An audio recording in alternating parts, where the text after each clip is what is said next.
rental, only $5 a day. It's The Late Show with David Letterman.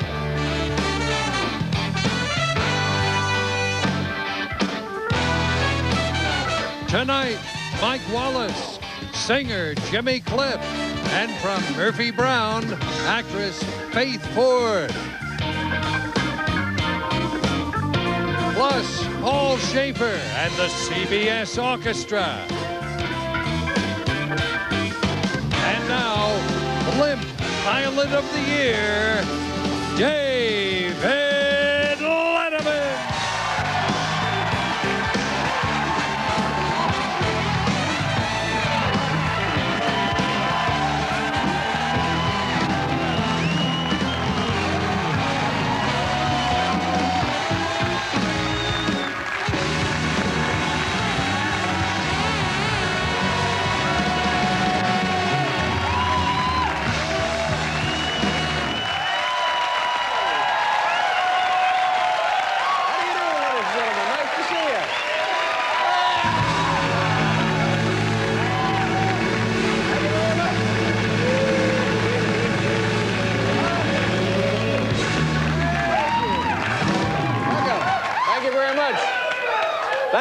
Thank you. I am the new mayor of New York City. Thank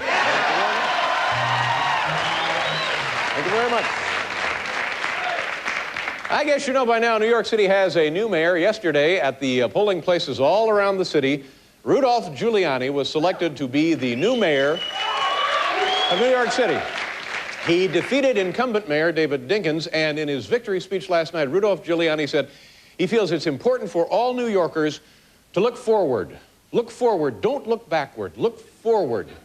And I'm thinking to myself, yeah, but if you live in New York City, don't you have to do a little bit of, some of your time, you just get rattled.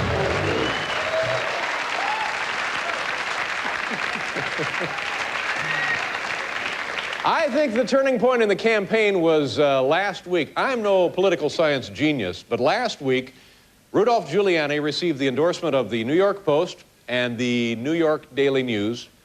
Mayor Dinkins received the endorsement of the New York Mets. So you get kind of an idea. Wasn't going nowhere. They were talking to Dinkins last night at his campaign headquarters, and they said, well, what will you do now? What does the future hold for David Dinkins? And he says, well, he would like to do some traveling. He would like to watch as much tennis as he possibly could. He would like to play a lot of tennis. So, as you see, really not much will be changing for the mayor. Pretty much. And in New Jersey history, the first female governor for the state of New Jersey, Christine Todd Whitman.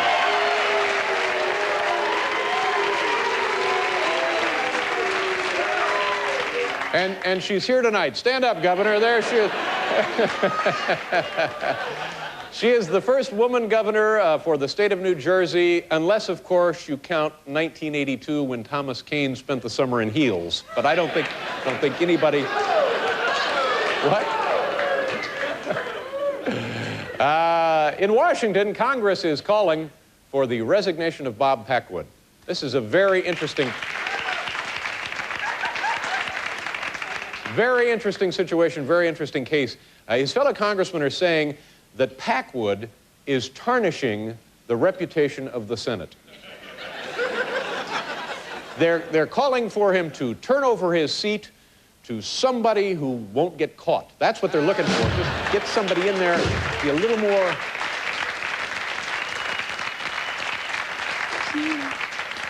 Oh, man, last night I was dialing around and I turned on the CBS television program Rescue 911. Unbelievable show. Do you folks watch the show?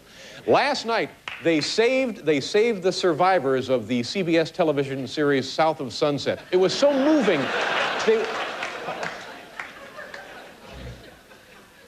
Have you seen the controversial television program NYPD Blue? Man, I don't know.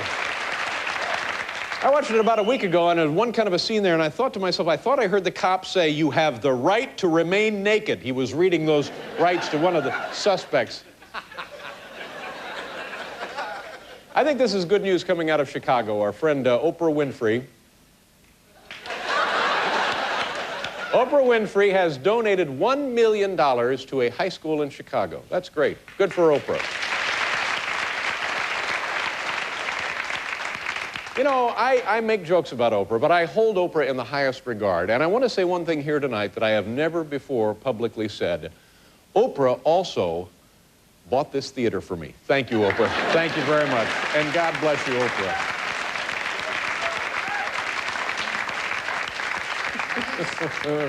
Ladies and gentlemen, I think we have a wonderful program here. Mike Wallace from 60 Minutes is on the show.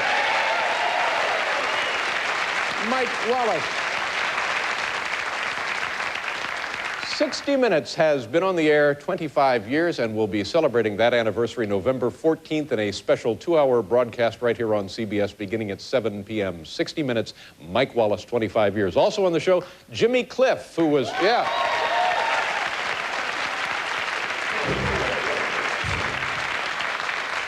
reggae great, reggae legend, and one of the original 60 Minutes correspondents. Did you know that? Jimmy Cliff, that's right.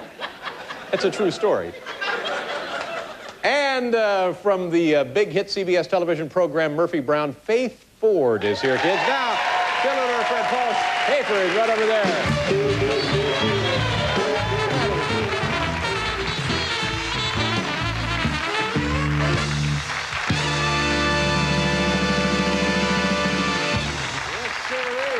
Peppy, very, very peppy. We played you over, baby. Thank you very much, Paul. I don't know what it is, whether it's, whether I'm just dumb, whether I don't know how to do certain things, whether I'm not cut out for life on this planet, but it seems like every time I go to vote, there's trouble.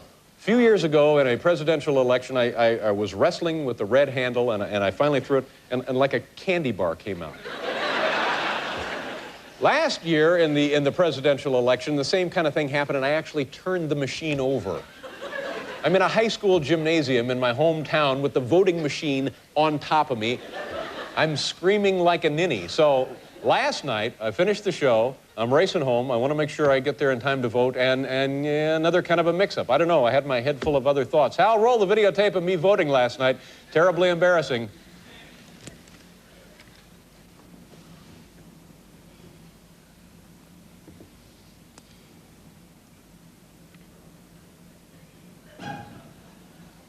Anybody have any conditioner? So you see. Hi! Conditioner? Conditioner. Anybody? I have no idea. What was I thinking, I say to myself?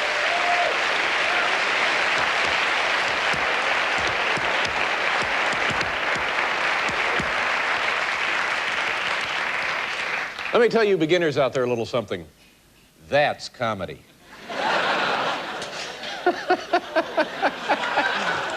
That's solid stuff. Ladies and gentlemen, you're here on a great night. We're going to be reuniting family members all night long who have not seen each other for many, many years. Get ready for real excitement. First, we have Ed Stevens of Madison, Wisconsin, who has not seen his family for 23 years. Ed, come on out and meet your family. Watch this. There's Ed right there. Oh, my God.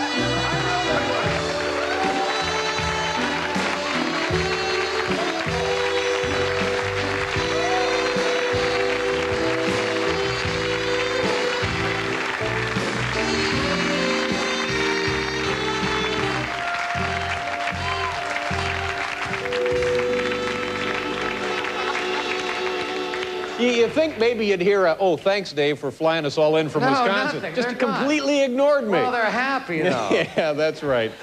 So all night long, ladies and gentlemen, here on the big program, Family Reunions. We're going to do a commercial. We'll be right back with Mike Wallace. Nice to see you.